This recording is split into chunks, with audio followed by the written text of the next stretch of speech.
I was just thinking of the Netflix series by Bill Nye. Did you have any thoughts on that? I hesitate because I don't like to naysay.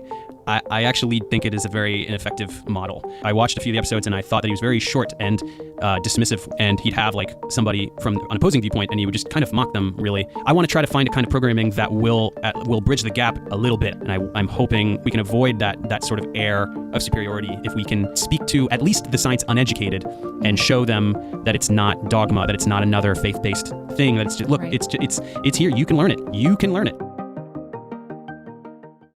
Being very nice and non-confrontational, that has not worked. Definitively. Things are much, much worse than they were 20, 30 years ago in terms of science denial and reality denial. So this is the way I choose to do it. I don't mince words. If you're a fraud, you're a fraud. My whole ethos is I treat people the way they deserve to be treated. I speak to people the way they deserve to be spoken to.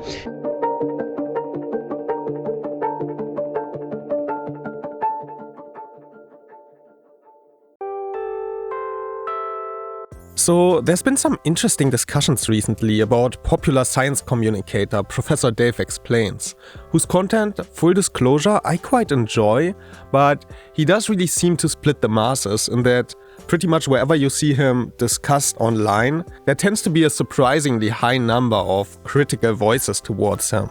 And if we break it out for now, the critiques from flat earth adjacent, quote-unquote free thinkers who Professor Dave spends a significant amount of time antagonizing, to me the more interesting criticisms actually stem from people who in principle agree with his views, but don't appreciate the way he communicates them. How he uses a lot of dismissive language and in between of his reasonable arguments, straight up insults people he disagrees with. Yeah, it's still mostly science, but it can be an acquired taste. Let me just make a short montage here to illustrate the tension between the two sides of Professor Dave's content. Basically, he's a jerk who writes bullshit for a living. Back on his blog, he says this: evidence instead shows warming evaporated water, increasing water vapor levels. Ben is nothing more than a grifter, a petty thug slinging lies for cash.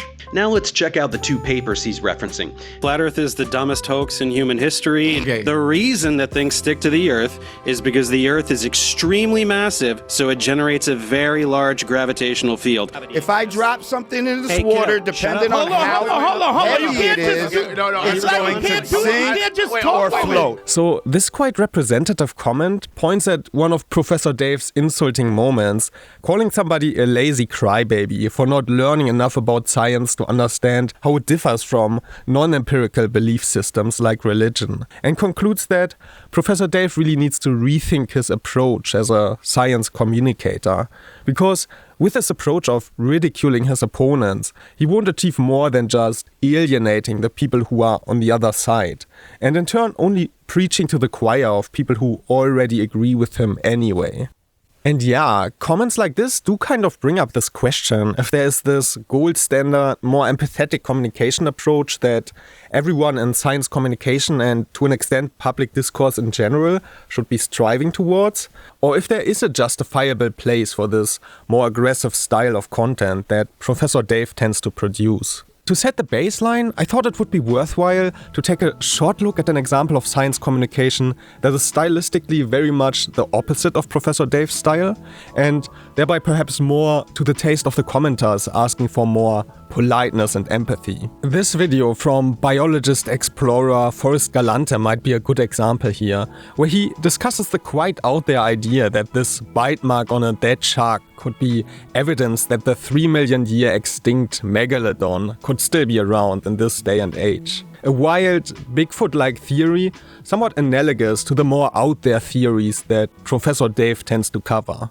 As you come over, you see the white shark jaws, and I have to ask the obvious when I see this gargantuan Megalodon jaws. Is it possible for a Megalodon to do this? Man, I just love how people react every time he's asking that question. And I think what Forrest does very well, and different to Professor Dave's style, instead of calling people who think it could be a Megalodon idiots or anything like that, he just without being judgmental, explores the different possibilities that could explain this bite mark, while at the same time providing information about the real, still existing animals in the process. But when you look at the tooth structure of an orca, when you look at the jaw morphology, and you consider the fact that these animals have the surgical expertise to perfectly remove a shark's liver, you realize that while it may be a theory that the orca committed the murder, it's not, in fact, a possibility. And thereby kind of modeling how it can be fun to fantasize about those things, even from a rational vantage point of knowing that in reality it's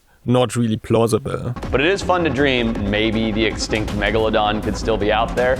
And even though the bites resemble two very large bites, I think it's probably safe to assume that a pack of other smaller sharks came in and coincidentally took those bites out of it. And you can see in some of the comments under the video how this style of communication can be very well received by some sections of the audience. This person, for example, writing that Forrest does very well at what is one of the most important jobs for a scientist. To be able to deliver scientific information to people in a way that they can digest without feeling condescended. At the same time, you can already see in the comment right below it what can also come from this lack of firmness in his communication approach. Because this guy writing, I love how Forrest is like, oh, it could be something else, we can never truly know, pretty clearly doesn't come away from the video with a more accurate view of really how incredibly unlikely it would be that a megalodon is still swimming about. And I think it's definitely possible that Forrest could have been more firm while still mostly maintaining this empathetic style.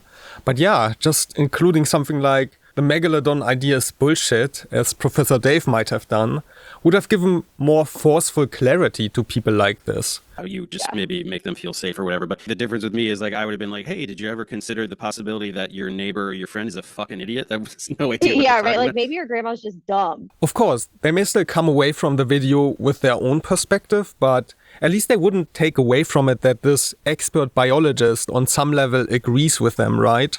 At least he wouldn't lend credibility to it. And of course, as polite as Forrest is, there's also some criticisms in the comments about him being too credulous for taking the questions so seriously to begin with. I tell you, you can't do right by them all. But before we mention any more upsides that can also come from an aggressive style, it's worth emphasizing, as Professor Dave also does, that in person-to-person interactions, taking people seriously and communicating with empathy is the right approach to go with in the vast majority of situations. Unfortunately, I don't have the ability to have a face-to-face, one-on-one sit-down with every single flat earther in the world and try to use a softer approach and try to get under the psychology of why they're propping this up. I just make videos, right? It's impersonal. But okay, the reality is, if we look at the media landscape, there's a broad spectrum between this very charitable, somewhat indirect style of Forrest Galante on the one side, to the more intense and direct style with Professor Dave really sitting at the extreme of what is still palatable on the other side. Let's call this the politeness-aggressiveness axis, because this distinction ties us in nicely with the research that has been done on this topic. For example, in the context of communicating the efficacy of vaccines. And yeah, I know we're gonna look at psychology studies now, which means that results can't always be replicated to other contexts, but I will do my best not to just cherry pick individual studies, but to represent relatively established results and decent sample sizes.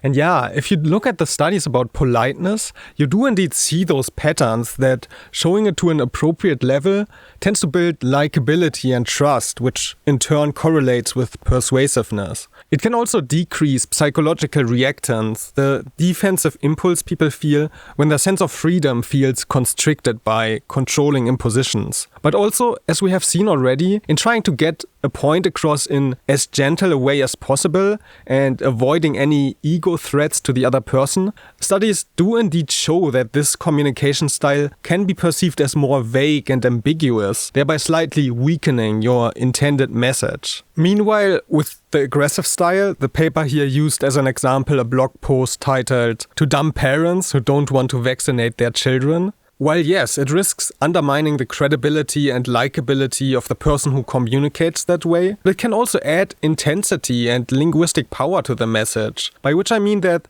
the relative lack of hedges, hesitations and disclaimers can come across as more confident and increase message persuasiveness through that route to some level. I mean, if this sounds abstract, just think about Trump and the incredible persuasiveness he has had over the years.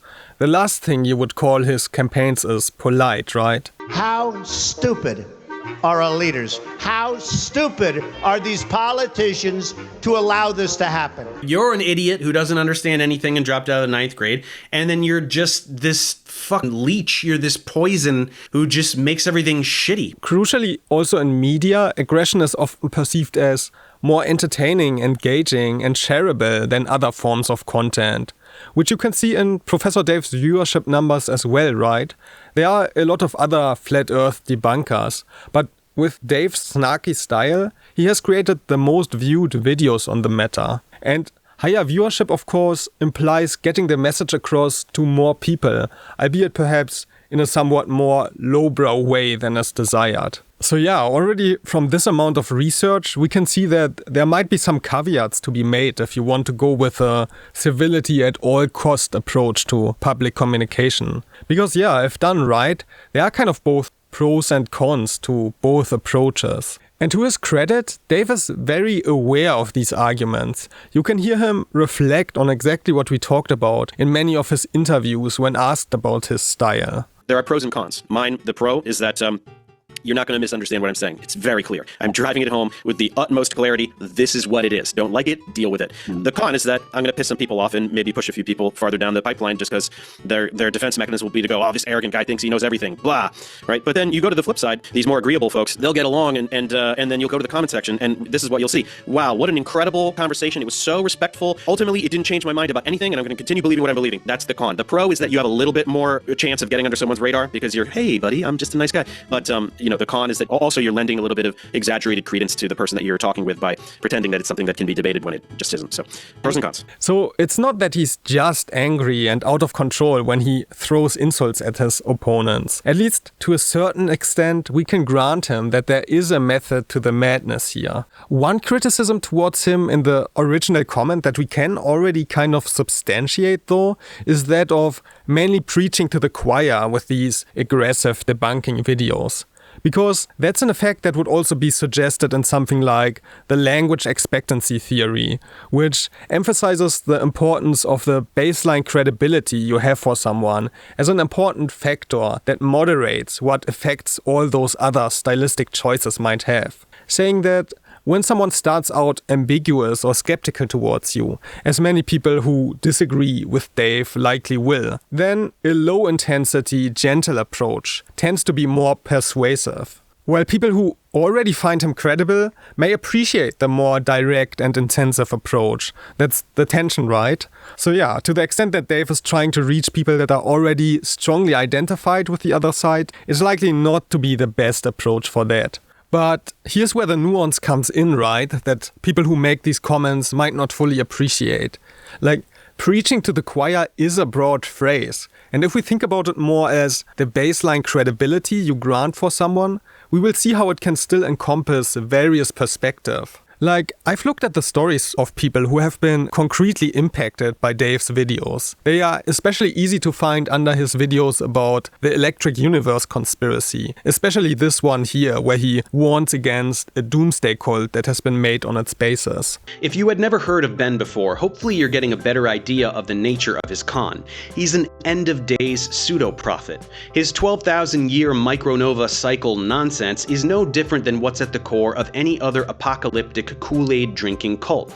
Ben just has a little twist in that where others simply shout through a megaphone on a street corner, Ben pretends his prophecy is science. It's a comment section worth checking out for anyone who says that you can't convince people with an aggressive style. Because it's just filled with people formally attached or subscribed to the Exposed channel who express their gratitude to Dave for informing them about the situation. And I think the reason for that is that in this situation, the people Dave managed to nudge away from the cult were genuinely looking for scientifically accurate information. So they did grant that baseline credibility for Dave's kind of fact-based approach and his more direct language.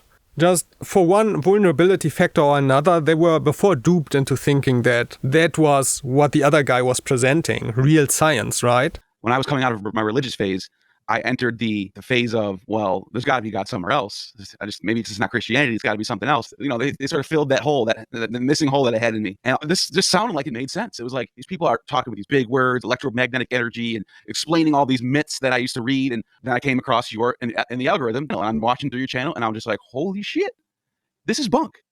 Like, this dude is straight up like dismantling everything. Yeah. The thing is, persuasion is sometimes as easy as that, right? Like, these people fell for a confident guy on YouTube who told them fake science, and then they got out because of another confident guy on YouTube who told them better science, even featuring an author that the other has cited who harshly disavows his woo interpretations. A fridge magnet is 100 Gauss, or 5 million times larger. So when Ben pretends to be discussing a source for his mystical doomsday cycle, if he really thinks a 20 microgauss field is capable of that, then nobody better go near their fridge. Of course, there's other cases, for example from the flat earth community, where the person's identity is more involved in the group membership itself than any sort of logical cohesion of the belief system they are following. And there, of course, Dave's directness might stand in the way, and a more empathetic style could help bring some of those views into question without triggering the negative feelings and resistance that comes from openly attacking someone's core identity. And I think Dave shows some insight on his limitations here, as well as the means he still has within them. The people that are the absolute deepest in something, I'm not going to reach them. So I'm going to put all this information out, and I'm going to make it as easily digestible as possible. Some of them that are a little bit more shallowly into it might, get their head jogged a little bit. People who are on the fence and sort of looking at all the information they can find, I'll definitely get some of those. And then the rest, the rational people, they can take the information that I provide, the explanations I provide, and they can disseminate them in their own personal circles. Maybe they'll have more success with somebody that's immediately around them. I'm just some guy on the internet, right? So now, we looked at, with the Electric Universe reaction, at very positive examples from Dave's content. On the flip side, of course, there are videos like the seemingly never-ending, increasingly vitriolic back and forth with this young Earth creationist chemist guy, James Tour. Mr. Farina! Got it. Here! What do you want? Go! Do I think all of these have the same level of impact on the people from the other side? Most likely not, right?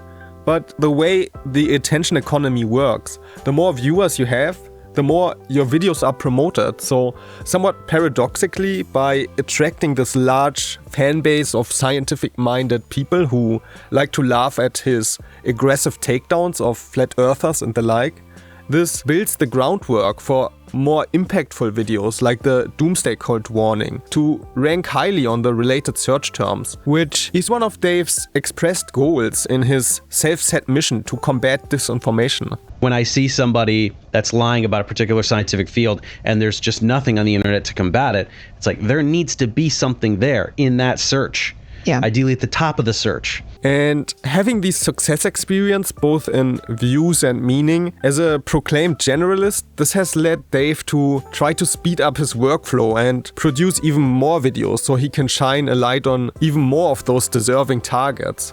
Because I'm a generalist and because I've taken upon myself to kind of go as broad as humanly possible and just debunk whatever I perceive as being the most damaging at any given moment, I'm exhausted all the time and I'm trying to pump out more content per week. Yeah, it's just crazy. I'm working pretty much all the time. But of course, this type of attitude and workflow doesn't always allow for producing content from your most level-headed self. Especially for someone like Dave, who already has those confrontational tendencies. Combine that with the frustration of him being insulted by the groups, the reinforcement from his fans, not always for his best tendencies, while at the same time still having very clearly good intentions, sound execution and collaborations from established scientists. This just kind of creates this complex blend, an online presence that will make you at times cheer him on, and who at other times you want to distance yourself from. And yeah, that's pretty much where we are today in terms of Dave.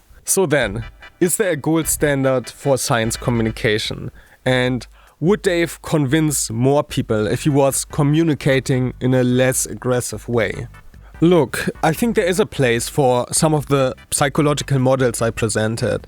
And if you now told me the composition of Dave's audience on a given video, what the core audience expects, and particularly how many casual listeners there are with differing attitudes and with what preconceived notions they approach the video, then I could make an educated guess what style would be optimal, be it inspire the base with intensity or schmooze the opponents with understanding, or some combination of the two.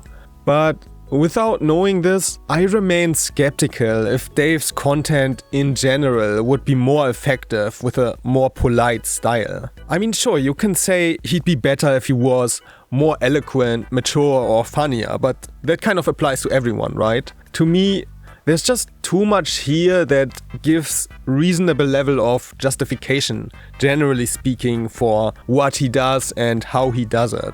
So my answer is no. I don't think there is one gold standard, because there's different niches of content here. If we look back to our bell curve over there, sure, there are styles that appeal to a broader range of people, and we can all probably learn something from people like Neil deGrasse Tyson or Hank Green about how they manage to be passionate, informative, but still respectful in their style of communication. I don't think you have to be aggressive to get views. I want to make that again very clear, but people like different stuff. And yeah, some people just prefer more of a dramatic, ranty style of video. There's nothing in principle wrong with that. The research also doesn't suggest that those people are necessarily more evil or anything like that. In terms of reach, I think it's perfectly plausible that there are people who would have otherwise watched YouTube drama or people making fun of bad movies who are now checking out Dave's videos because they have a similar flavor to it, but combine it with scientific information for the most part.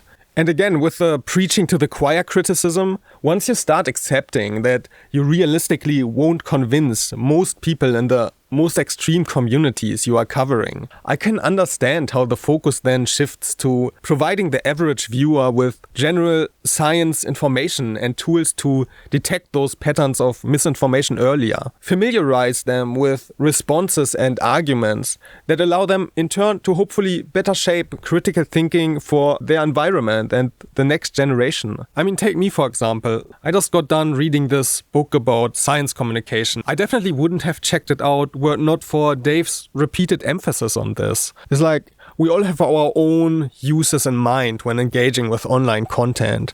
And the clickbaitiness that helped someone like me stumble on Dave's video and get inspired is what might prevent someone like the original commenter from being able to share it with their conspiracy theorists' family member as they wanted. So it's hard to say if we sum up all these different uses, what the net result will be. I just think, as a rule of thumb, if there is an issue we really care about, and I think standing up against this incredibly prevalent anti-science sentiment online has a worthy case for that, we shouldn't exclude various ways to reach people, be it through supposedly lowbrow ways. But let's be clear, ultimately it's a stylistic choice here. I'm not saying this is how you do it. I'm saying this is how I do it. And I'm very clear in saying, look, there's a lot of ways to do this, and we need all the ways. We need people communicating science with every style, with every tone, in every language, to every demographic, on every platform. We need all the ways of doing this. You know, this whole debate reminds me of the discussion about violent media that generally flares up intermittently in public discourse. The question if excessively violent or verbally aggressive games make our society worse because of the role models it creates. And, you know, that debate will probably never truly be over because on the one side, a lot of us enjoy engaging with that stuff, but at the same time, there are actually studies suggesting that exposure to violent media, quote, can increase a person's aggressive thoughts, feelings, and behavior. And on the flip side, different to what we talked about with polemic communication here, there's not really much in terms of positive effects found from violent media either. Maybe through increasing immersion and thereby flow, I don't know. Where I'm getting at with this comparison is not to engage in a bad case of whataboutism. It's only to establish that there are levels of this aggressive content in media that we are willing to accept as a society. And one of the ideas, of course, for why is that if people are in a moderately healthy environment, surrounded by other things than just GTA 5, they are unlikely to go massively astray purely because of their engagement with it.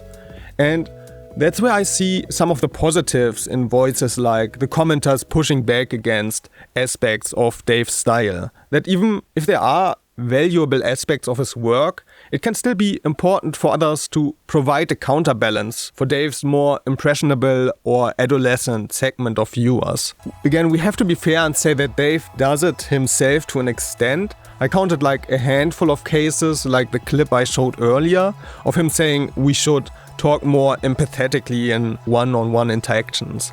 But these are often in his less watched interview sections, and he also goes against his own advice when insulting individual people in his comment sections. So it's good when there is educated pushback to his style in other places online. At the same time, I just see a lot of lack of nuance here as well. It's just so freaking easy to land on this view of being nice and empathetic, pat yourself on the back and rest on that perceived high horse of civility, especially if it happens to fit with your own natural content and communication preferences anyway. And then go on to extrapolate that to how everyone else should also act within the media ecosystem. And of course, like, what makes this attitude tricky to criticize is that a lot of these are very nice sentiments that honestly get to the core of what makes us good people a lot of the time. So in no way am I trying to convince people with these sentiments to push them aside and start talking more aggressively. The only thing I am asking for is if you want to criticize someone who goes with a more combative style and tell them to go against what comes natural to them, try to at least have a surface level awareness of the pros and cons of both approaches. To look at, for example, why negative campaigning is so prevalent in politics, not because it's completely ineffective, right? Or, again, for an extreme comparison, people like Stetson Kennedy or Billy Ireland, who exposed and ridiculed in the KKK the most deserving targets in what can be argued for a very effective way for the time. Should these people have stopped being so mean because empathy feels so much nicer and is more effective? It's like, fuck you. Again, there are many valid criticisms you can make against Dave, and I don't want to minimize that. But my point here is, I'm not interested to tell him, oh, don't be polemic, you're just gonna push people away. I think that's super one-sided way to look at it. I think it's dumb, I'm sorry. What I'm more interested in exploring is, within this style, how can he be more effective? What is the place? What is the audience? What are the situations that benefit from it? And where are the very real ethical and impact-related limitations where its use does start to become hard to defend and people get more occupied with asking themselves, what is wrong with that guy, than considering the more important arguments he's trying to make? And that will be the topic for the next part. There's still a lot of very interesting stuff to get through regarding Dave and the broader issues this relates to. For those who are interested in reading more, I will already point to some resources and studies I have used in the description. You can also like and subscribe or even hit the bell, because I plan to cover these topics in more detail in the future. Also, I don't have a good lead-in for it, but having finished the coaching classes in my psychology masters, I started to offer some solution-focused coaching with elements of ACT and CBT.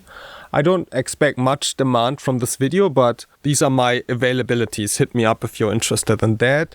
Also, Dave's emphasis on science communication made me check out this book, and I like it. It's very clearly written by scientists, let's say, and at the same time very dense, as well as doesn't want to overstate its claims, which can make it a bit vague. But yeah, I can recommend it for sure. Also, if someone else has good resources on Sci Comm, feel free to share, I'm interested. Let me just show on screen 2 more very relevant comments here of people reflecting about how their irrational beliefs initially got weakened by someone with a more empathetic style, but how it took someone with a more direct confrontational style to break with the rest and strengthen their conviction. Because I think it encapsulates very well the type of synergy we should be striving towards if we're advocating for the same cause with different styles.